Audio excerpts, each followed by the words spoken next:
वडूज येथे पूर्ववैमनस्यातून चिडून एकावर प्राणघातक हल्ला।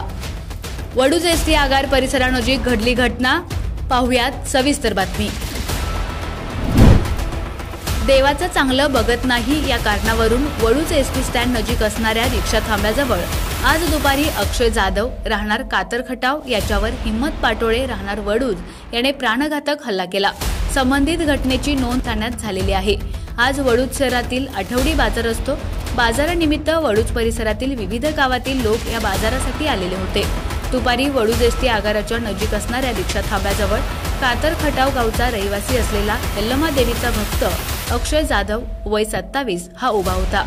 यावेळी त्याच्या ओळखीचा असलेला हिम्मत विठ्ठल पाटोळे राहणार वडूज हा तिथे आला आणि त्याने अक्षय जाधव याच्याकडे यापूर्वी स्वतःचं चांगलं होण्यासाठी देवाकडे पाहिलं होतं, मात्र चांगलं झालं नाही या कारणावरून चिडून जाऊन अक्षय जाधव याच्यावर प्राणघातक हल्ला केला। या हल्ल्यामुळे सगळीकडे एकच गोंधळ उडाला। घटनास्थळी बघ्यांची गर्दी झाली आणि काही लोकांनी वार करत असणाऱ्या हिम्मत पाटोळे याला बाजूला घेतलं। यानंतर घटनास्थळी पोलीस दाखल झाल्यानंतर गर्दी कमी झाली। प्राणघातक हल्ला झालेल्या अक्षय जाधव याला वडूज ग्रामीण रुग्णालयात दाखल करण्यात आलं। सदर घटनेची नोंद वडूज पोलीस ठाण्यात दाखल झाली असून अमोल जाधव याने फिर्यादी दिलेली आहे। आपला आवाज न्यूज नेटवर्कसाठी एकनाथ वाघमोडे, दहिवडी।